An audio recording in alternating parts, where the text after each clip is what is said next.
Hey everybody, it's Miss Phoebus again, and this is Lesson 7, Writing and Solving Inequalities from a Context, aka Word Problems, our favorite. Alright, so before we do this, I actually want to show you in Canvas how to write and type some equations and inequalities. I want to show you some things. Some of you have been able to figure it out on your own. Great, awesome. Some of you have been, I think, a little tentative in trying to figure out what's going on. But I'm going to show you how to do some things, and then I'm going to show you math type. So I am going to go out of this, and I'm going to actually go into Canvas, and you're going to be able to see my Canvas page. Now, this is what I see. But when I actually go in right now, the quiz that I'm going to be working in is not published as of this video, but it will be published when you actually go into your modules. So if you go into modules, which you should always be doing, and I'm going to come down here, it's called Practice with Math Type. Right now it's not published, but it will be published in a little bit. And it's worth 0 points, so it's practice. It's so you have a place to go in and play before you actually have to input anything, like for points. So I am going to preview this, but you will be actually taking it. And so here's a question, and it says, solve the equation by writing each line of the equation. Your work should be evident in your equation statements. Don't skip steps. Some of you have been skipping steps. Shame on you. Don't you do that. Doing way too many things at one time. So when you come into this box, really what I'm looking for you to do is just type the equation. So here I'm typing my original equation. And then I'm going to subtract 3x on both sides. So that means that I have 5x plus 5 equals negative 9. Don't lose my negative. And then I'm going to subtract 5. So that means I'm going to have negative 9 minus 5. That's negative 14. So I'm going to have 4x equals negative 14. And then I'm going to divide by 4. So then x equals negative 14 divided by 4. And then I'm going to reduce my fraction because that's what we should do. Good mathematicians simplify their fractions. So let's see, 14 divided by 4 is negative 7 divided by 2. Okay, so I think some of us had trouble in the homework, but I think that this will help out. And I want to see your steps. You're not having to show like the things in between, like oh, I'm subtracting 3x on both sides. But it should be evident when I look through and I follow through. Some of you are stopping too short. Some of you are not telling me what x equals. Some of you are losing things like negatives and equal signs. So I highly, highly recommend that you're very, very cautious. Pay attention to detail when you go and do those. Okay, so that would be how you could do that. Now, I'm going to give you an example in math type, what that's going to look like in just a moment. Let's look at equation or question 2. Type the formula for the area of a circle. So I'm going to go in here and I could type. I don't have access to a pi symbol if I just type. So you might use pi to represent it. But this is where the math type is helpful. So if you look right here where there's a square root of x button, if you click on it, it opens up a new window. And there's a whole bunch of stuff in here. But what I want to do is I want to draw your attention to things that you might be interested in. So subscript, like remember how we had y minus y sub 1. And then you have to move with your little like arrow key over equals m parentheses x minus x sub 1. So that's an option for you. Not needed in this case, but that is something that we could do. I think you can hit enter. No, enter doesn't really help. So that's what the subscript is. If you need the superscript, that's like doing things like squared. So if I want to do x squared plus 1, and we'll learn how to deal with those types of things. Actually, that is unfactorable. Actually, I think it says x squared equals 1. I don't have my glasses on. So anyway, that's what the superscript does. So you can use the caret if you would like, but the superscript makes that power for you. Here is one that we're going to use in a minute. This is the fraction. So you can type 1, and then you would hit the down arrow, and then 2, and then I hit the right arrow to get out of that fraction. I think you can click inside too, and you can edit. Um, so you can, I mean, and if you're having trouble, you can erase the whole entire thing. But that's the fraction bar. Now, anytime where it says switch to advanced view, it's going to, let me do that. It's going to switch it to basically a different type of language.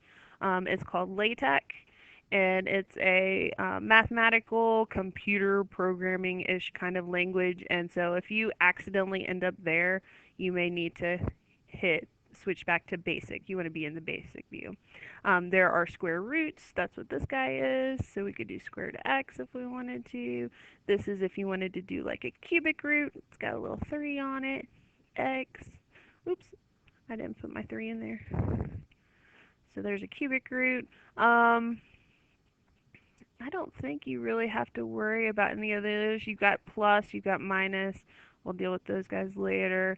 You got equal sign, so if maybe your keyboard's giving you trouble, try not to do this one. I don't even know. Oh, was that a star? Like a multiply? But yeah, try to stay away from that division stuff. The rest of the letters and things you don't need to worry about. I think some of you are using this as pi, which technically it is, but it's like uppercase pi. So we're gonna do the area of a circle. So area equals pi is under this Greek letters, and there's lots of Greek letters, but pi is right here, and you can just hit it, and then R, and then if I need to square it, I gotta go back to my basic, do my superscript. Keep trying to call it a superscript, and there it is. There is my equation. So you can use math type. Um, to do that if you want to be all fancy and stuff. Um, and then here is where it's going to kind of get into what we're going to be using for our next homework. You can move this out of the way if you want to use the math type instead of typing in. And I recommend using the math type because that's going to be where you get your less than or equal to, your greater than or equal to.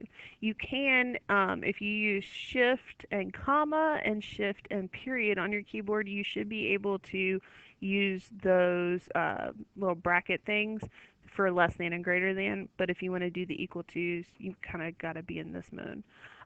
So let's say I'm going to just go ahead and work with a problem. So I'll have 1/2 x plus half of 6 is 3. And then if I want that less than or equal to, I'm going to go to this relationships tab. And I'm going to click on that, and I have a whole bunch of relationships. We've got your less than, greater than. You've got a, what does that say, equivalent. I don't even know what's different about that. Congruent, you don't care about. Oh, there's a not equal. I think some people have done the not equal one. But here we want less than, and it'll pop it right in there. 3x plus 5. And then I would have to insert. And then hit enter to move down. And then I could go back into math type and then say, okay, then I would subtract the 3. So I'd have 1/2 x. So you're just playing around with it and seeing, oop, I'm going to subtract the 3. So playing around with it and seeing what you can get it to do. I'm not going to change my equality. I'm subtracting 3, so I've got 3x plus 2. And then I'm going to have to move that 3x, so I'm going to go to the next line, and I'm going to subtract 3x on both sides. I'm going to have 1/2 minus 3. That's 2.5. 2.5 is the same as 5 over 2. 5 over 2x is less than or equal to, ooh, except I should be subtracting, so, ooh, it's negative, so I'm going to click over here, I'm going to put a negative in the front. You could put a negative on the top with the 5. Less than, I got to go back to my relationships, and then I've got 2. And then let's say I'm going to clear that fraction. So I'm going to multiply by 2. So I'm going to have negative 5x is less than or equal to, oops, I forgot my negative, negative 5x, maybe, there we go. It's less than or equal to, I multiplied by 2, so that's 4. And then I think my last one, and I'm not going to be able to graph here, but that's okay. I'm going to divide by negative 5. Ooh, I'm going to divide by a negative. That means I flip my sign around, so no longer do I need the less than, I need the greater than. And then it's going to be negative 4/5. Go back to basic. Okay, so you're just playing around and seeing what you can do. It's, like I said, not for grade. It's giving you a space to play.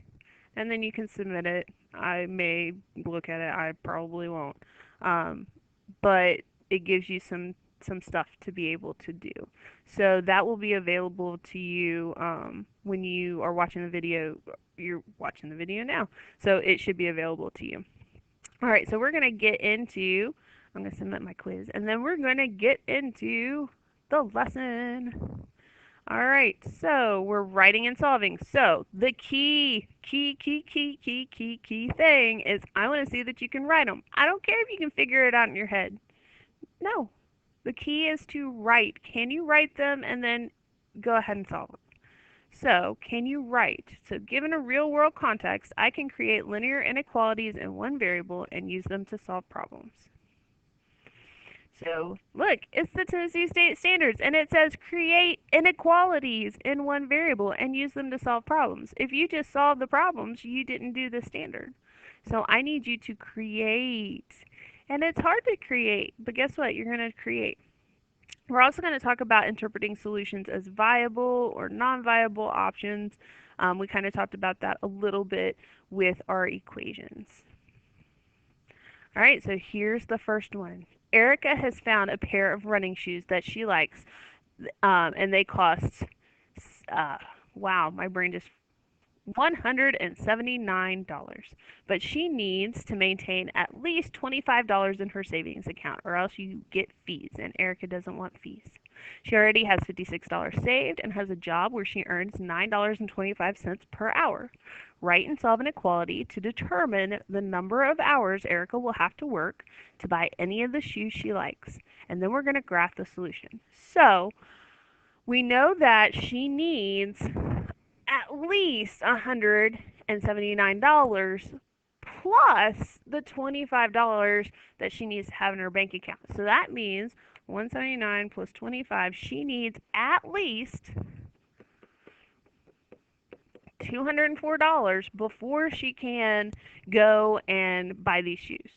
That's like kind of what she's watching out for. She's already saved $56 and she has a job where she earns $9.25 per hour. So that's important, and that's going to need a variable because we don't know how many hours. This is also important. We are going to have to include that in the money that she has. So basically we want the money she has to be greater than 179, oh, not $179, $204, because she's got that 25. But the question is, could it be equal to? And so this is where I kind of always go back and think about is, can it be equal to $204? Would she be okay with that? And I think she'd be okay because that means she has the shoes, she has the $25 in her saving account, she has nothing extra, but it's okay. So I'm going to say that we're going to have it be greater than or equal to $204. So this is part of the setup process. This is part of understanding. It's almost a picture, and some people need to write this out. You can't jump straight into the equation sometimes. Sometimes you need to figure out what's going on, and that's okay. All right, so how do we determine the money that she has? Well, the money that she has is going to be the $56 plus what she earns per hour. So let's do 56 plus $9.25, and then we'll let H be the number of hours that she has to work. So that's what H is. and that has to be greater than $204. All right, so we've got our inequality. This is the part that I'm looking for. Does it have all the components? Did you figure out everything? Did you figure out the relationship between the number of hours, H, and the 925? How are you going to make that happen? What operation are you going to do? Do you have the 56 in the right spot? You know, that kind of stuff. Are you using the right inequality statement? The greater than and or equal to instead of like a less than. So I'm looking for that. Then the rest of it is can you solve? So let's subtract 56 from both sides. So I end up with $9.25 per hour. Has to be greater than or equal to 204 minus 56 is 148. And then I'm going to divide by 925. Now, because I'm dividing by 925, that has a decimal in it. We're going to go ahead and write our answer as a decimal. It's going to make more sense that way than with a fraction. So decimals are okay sometimes. Hey, looky there. 16h is greater than or equal to 16. Now, that needs to mean something, and I'm trying to get you to think back to the problem. What does that mean? Well, in order for her to be able to get the shoes and maintain what she has in her savings account, she has to work at least 16 hours. Now, that means that she could work 16 and a half hours and be okay. She could work 17 hours and be okay. She could work 40 hours and be okay. But there is a limit to that. She's not going to work a million hours, because eventually that ends up, you will probably have to sleep at some point and probably have to, I don't know, have a family and do things. And you're never going to be able to work a million hours. That's a lot of time. So we are going to graph this like we do our abstract values, but we're going to keep in mind, that's going to be a closed circle because we chose equal to bar and shade to the right, that eventually out there somewhere, she is going to stop working. Hopefully she doesn't die, but that could be an ending point at some point, or she quits her job, or, there's lots of things that can happen. But 16 hours is what she has to work in order to buy her shoes and keep the money that she needs in her savings account. All right, a 15-foot tree is growing at a rate of 2 feet per year beneath some power lines that are 36 feet above the ground. The power company will have to trim or remove the tree before it hits the power lines. Write an inequality modeling the situation. How many years can the power company wait before taking action? Okay, so let's say there's the power lines. I live by some power lines. And here's our tree. I don't have brown. But anyway, we have a 15-foot tree. And it has some space left to grow. We know that the power lines, this is not drawn to scale, are 36 feet above the ground. So we don't know how long it's going to take, and it's going to be changing, right? We know that it's growing at a rate of 2 feet every year, but we don't know how many years right now. So what we need to do is we need to figure out, well, what's the maximum it can be? Looks like the highest that it can be is right before 36. So our tree height has to be less than 36 feet. Go ahead and put my units in there. Okay. Question is, can it be equal to?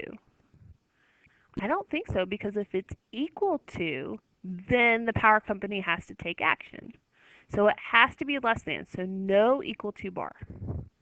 All right, so let's figure out what's going on with this tree. We know it's a 15-foot tree, and we know that it's going to be growing, so it's going to be adding on to its height at 2 feet per year. So let's call that Y. Y for years. Y is number of years.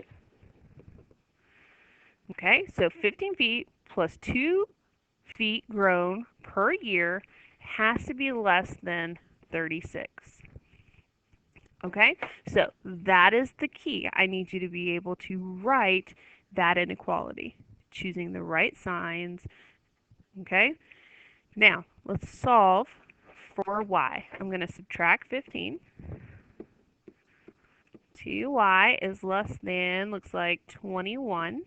And I'm going to divide by, whoa, don't you divide by y. I was thinking about telling you not to divide by y, and instead I did it. Don't divide by the variable, ladies and gentlemen. All right, now we are in word problem territory, so decimals are usually easier for our brains to comprehend. That's why you guys like using them so much. Okay, we're going to do 10 and a half years. So it has to be trimmed before the 10 and a half year mark, is really what this is saying. So sometimes decimals are going to be preferred, especially if you are trying to relate something back to real life. Decimals are going to be a little bit better. Let's graph this thing. We can put 10 and a half on there, and I'll go ahead and tell you that yes, you can, with your word problems, use decimals. So if you've got decimals in your answer for word problems, great. If you try to use fractions, okay. But with your abstract algebra, I really want you, where you're just their numbers and equations and all of that, try clinging to those fractions. So the power company will have to trim the tree before the 10 and a half year mark. So go ahead and pause the video. All right, Hannah wants to order several copies of a rare DVD as presents for Christmas. Each DVD is $8.99. So we don't know how many DVDs she's going to buy. So I'm going to let the little lowercase letter d represent number of DVDs. Okay, I do know how much DVD costs, each one. So that's $8.99. I do know the shipping. Now the shipping is on the whole entire order. So if she buys 20 DVDs, she's paying $15. That's what's going on in this one. It could be different from problem to problem, but that's what's going on in this order. Now, here's the thing. So this is the money she spends has to be less than, no more than $100. So less than $100. Question is, could it be equal to? So we know that she can't exceed her budget. So exceeding her budget means going over, but she could spend $100 exactly, and I think that's okay. So we're going to put the equal to bar in there. All right, so we know that the money she spends has to be less than or equal to $100. Let's figure out the money she spends. So she is spending $8.99 per DVD plus the $15 has to be less than or equal to 100. So I'm going to do 100 minus 15 is 85. So 899D is less than or equal to 85. And then divide by 899. Now I'm going to get, and the reason why I did this, I'm going to get a weird answer. Oops. Tried to make that an equal sign. Watch out for that. That happens a lot more than I like. If you got an inequality, stick with it. All right, I get 9.4549. So 455. Now, we're talking about DVDs, people. This is the algebraic correct response. But is she going to be able to buy 0.455 parts of a DVD? No, she is not. She's only going to be buying whole numbers. So really, and this goes into that restrictions and things, some things are not allowed. We're looking at values that have to be less than or equal to 9.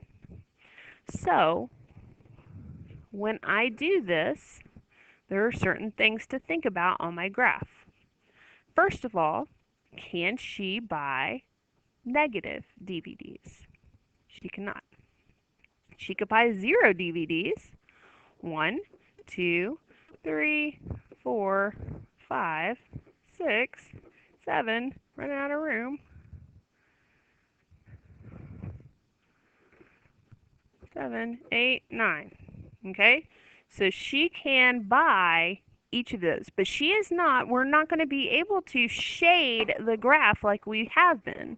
We can do 9, we can do 8, but all of that in between stuff doesn't matter. 5.5 is right there. She cannot buy 5.5 DVDs. Nobody wants to sell or buy a half a DVD.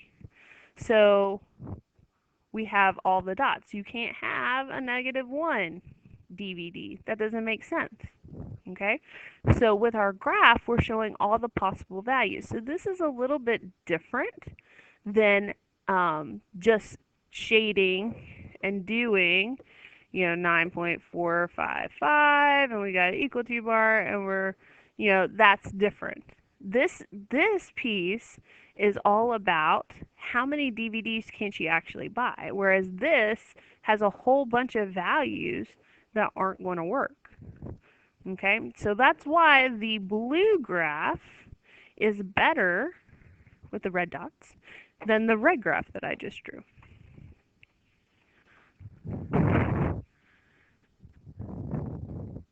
All right, to win the blue ribbon at the Jackson County Fair, the average weight of John's 2 pumpkins must be greater than 300 pounds. One of his pumpkins weighs 185 pounds. Write and solve an inequality to help you find the weights. Should be the weight that would win John a blue ribbon. So, well, I guess we already know one of them, so that's why it should be singular. All right, so we need the average. So we have 2 pumpkins. My pumpkins are green today. Oh, aren't they cute? We're going to add their weights together. We're going to divide by 2. They look like little green tomatoes. And then, so that's the average. It has to be greater than 100 pounds. I don't think the equal to is going to work here. It says it must be greater than. So I don't think the equal to bar is going to work. So let's plug in what we know. So we know we have a 185-pound pumpkin plus, let's call the other pumpkin P, divided by 2 is greater than 300. And then we're going to multiply both sides by 2. 185 plus P is greater than 600. I'm going to subtract 185. So P is greater than 600 minus 185 is 415. So he has to, whoa, that's a big pumpkin. He has to have something that is greater than a 415-pound pumpkin in order for him to win the blue ribbon. So this may be a case of it's impossible. All right, guys. I just paused the video. I'm back because I had to Google how large was the largest pumpkin. That's what I Googled. And a New Hampshire man has grown the largest pumpkin ever recorded in U.S. history, weighing in at an astonishing 2,528 pounds. So, if John is feeling up to it, it is possible to do a pumpkin that is greater than 415 pounds. And that happened in September of 2018. So, it is possible. Let's graph this. Now, he may not get larger than 2,528 pounds or whatever that was, but his goal is to be greater than the 415 pounds.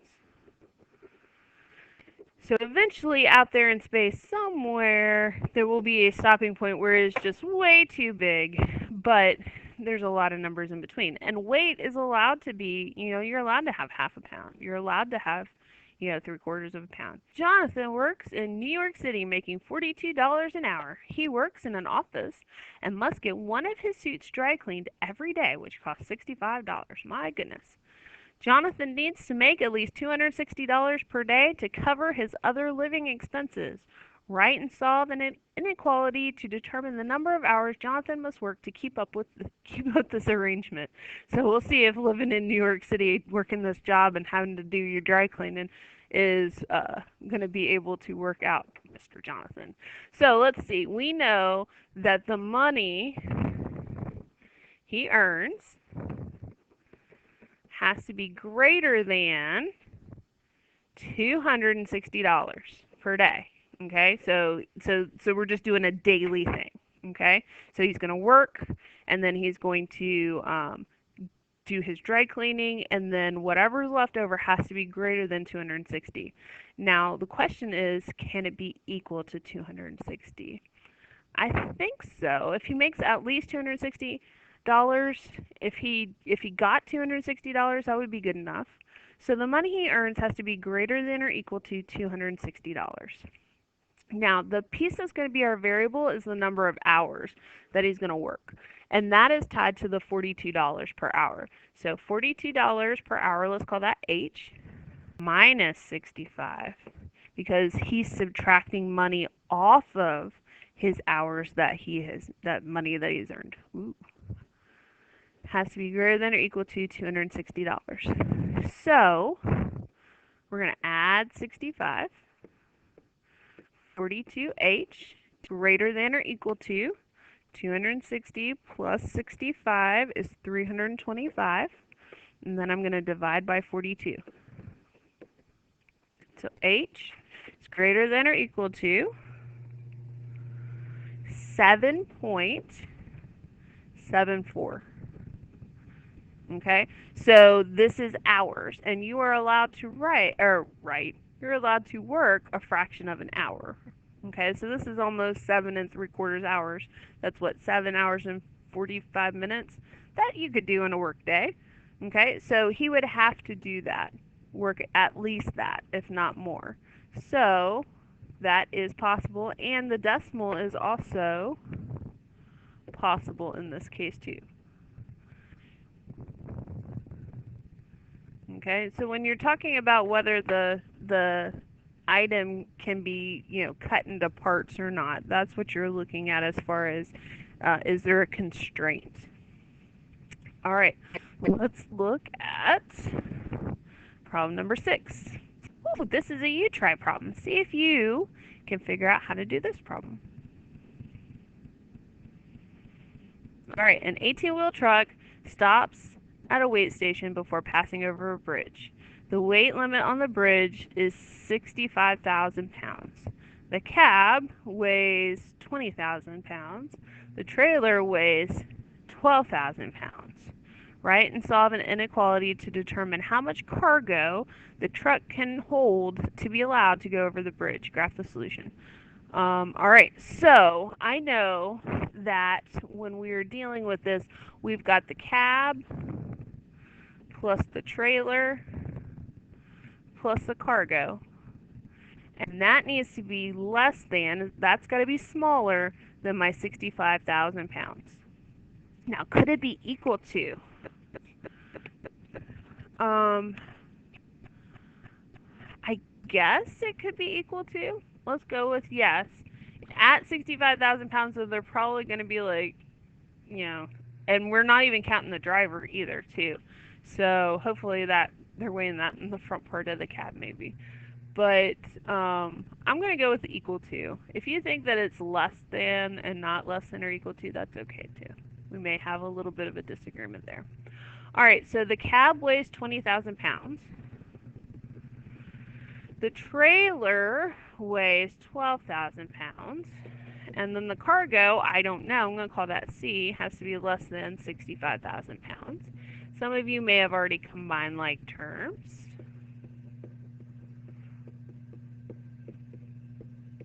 But remember, the goal is to be able to write the inequality.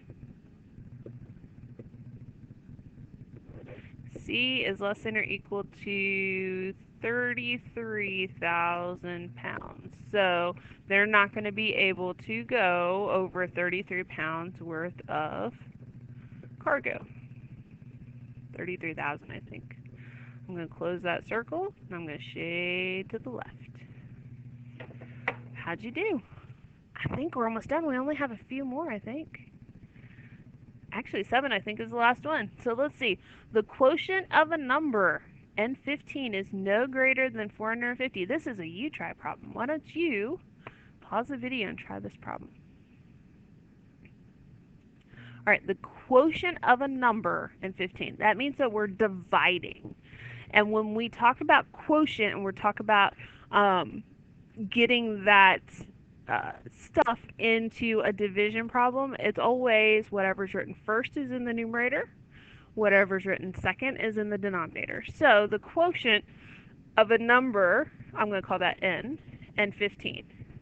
They're in a quotient. They're in a division problem. Number was first, goes on top.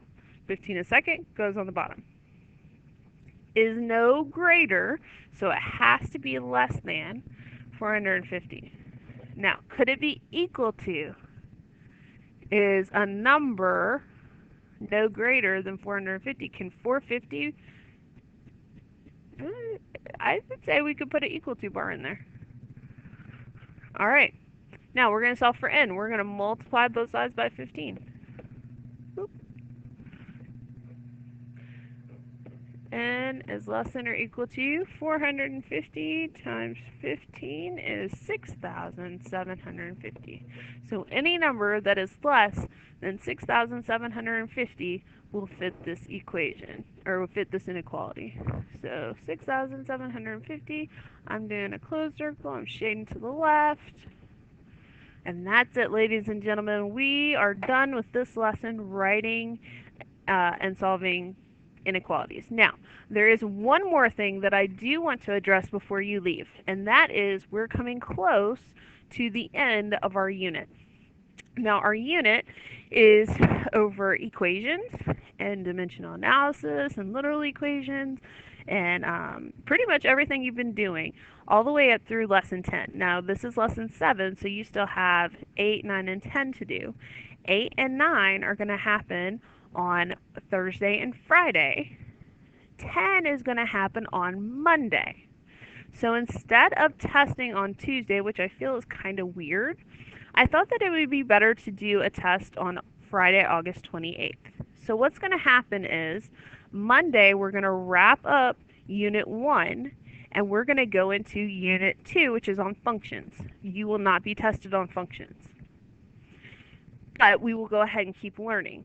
You will be encouraged to review in your homework to get ready for your test. So there's going to be a lot of heavy review over Unit 1 stuff, okay? And then that will be due on Thursday. So homework 3 for that week is going to be due, well, it's going to be open on Thursday, but the first time that you can open it is going to be on Thursday. Friday is going to be your test. It's open note. Now notice, not open internet, not open parent or sibling or friend. This is you and your notes, and what do you know? You can use a calculator. It's going to be 25 questions. Part of it's going to be multiple choice. Part of it's going to be essay, open-ended, kind of what I was showing you in the Canvas stuff. You're going to be given 90 minutes, which is more than a class period. We do not have full 90-minute class periods except like fourth period is ridiculous. We've got like almost 2 hours, but that includes lunch. So we do not have 90-minute class periods, but I will give you 90 minutes to complete test 1, which is more than plenty of time. That's like, you got tons of time to do test 1.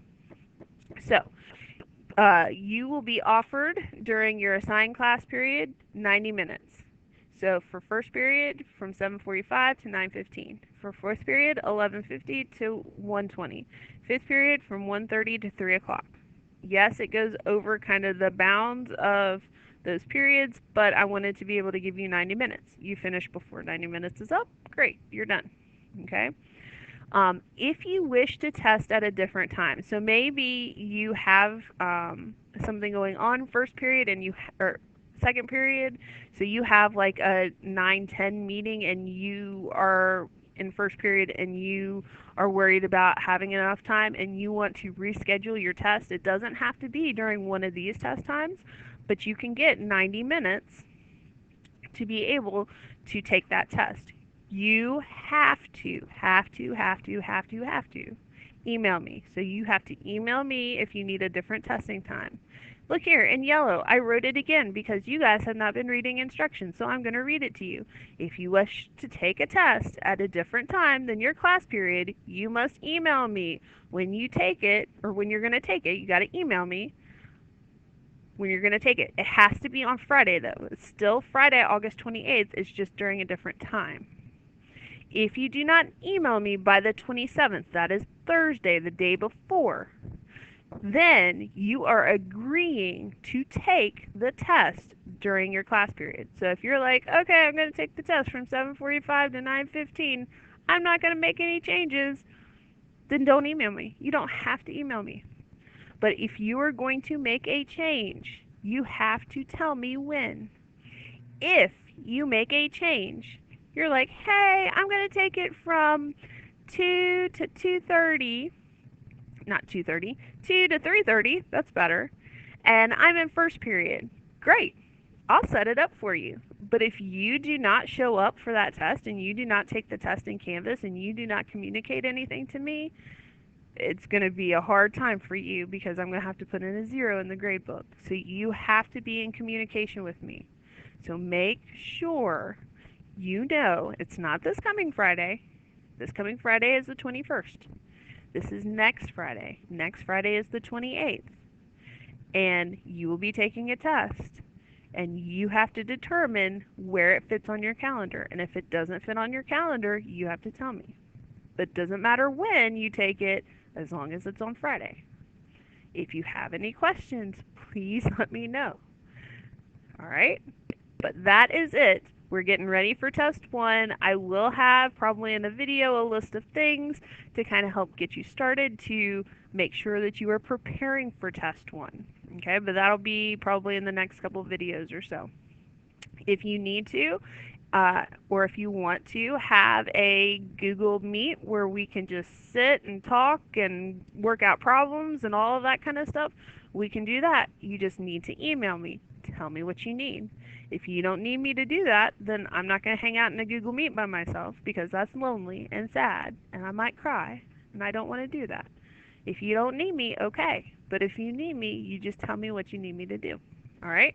So we're getting ready for test 1. Hopefully you've stuck around to the end of the video and you're going to be getting ready. Put it on your calendar. If you go to calendar.google.com, you can start putting stuff on there and going and referring to it. It really works. Help keep you organized. All right. Bye, guys. I'll see you in the next video.